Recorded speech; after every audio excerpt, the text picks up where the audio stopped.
खरातांचा कुठेतरी काहीतरी एन्काउंटर करतील. पुण्य तिथे आले की त्यांना केवळ डॉल्बी लावून कर्णकर्कश आवाजात त्यांच्या समोर नाचणं ही काही जयंती नव्हे, तर त्यांच्या विचारावर चालणं हीच खरी जयंती आहे. मी ह्या गोष्टीशी 100% सहमत आहे.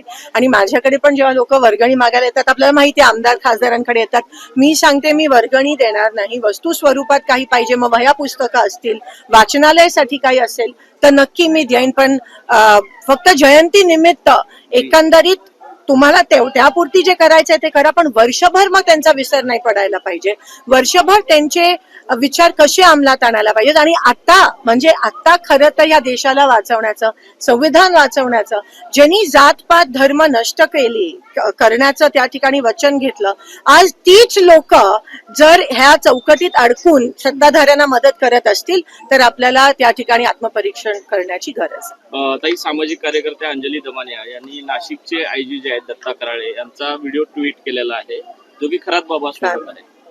नाही, आता मला तर वाटतं की खरातांचा कुठेतरी काहीतरी एन्काउंटर करतील, कारण का खूप नावं येणार आहेत ज्याच्याशी ते जुडले आहेत. आणि आता जे सत्ताधारी आहेत, मिनिस्टर्स आहेत, त्यांना घेऊन पण ही नावं येणार आहेत. एकीकडे आपण महिला आरक्षणाचा विषय आणि तिथे महिलांचं शोषण होत असेल तर मग खरंच काय तुम्ही कोणत्या पद्धतीत आरक्षण वर होतं, पण ते खालपर्यंत जर तुमचे विचारच महिलांच्या विरोधात असतील तर तुम्ही आरक्षण कसं लागू करणार. प्रतिभा चाकणकर, ज्या रुपाली चाकणकर यांच्या बहीण आहेत, त्या असं म्हणतात की आमच्या नावे फेक अकाउंट काढलेलं आहे, आम्हाला त्याची कसली कल्पना नाही. पुरावे तर मिळालेत आता, तर मला त्याच्याबद्दल काही टिप्पणी. गोंदू अशोक खरातची जमीन अनेक ठिकाणी सोलापूर जिल्ह्यात सुद्धा जवळपास 50 एकराच्या आसपास जमीन मिळते, आणि ही नेमकी या जे काही मार्ग जात आहेत, महामार्ग, तिथेच ही जमीन जाते. म्हणजे कुठेतरी सरकारमधले लोक त्याला 100% ह्यांची मिलीभगत आहे.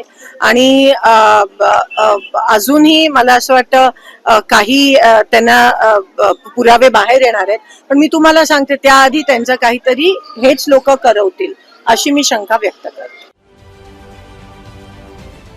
महाराष्ट्रातील सर्व बातम्यांचे विश्वासार्ह व्यासपीठ,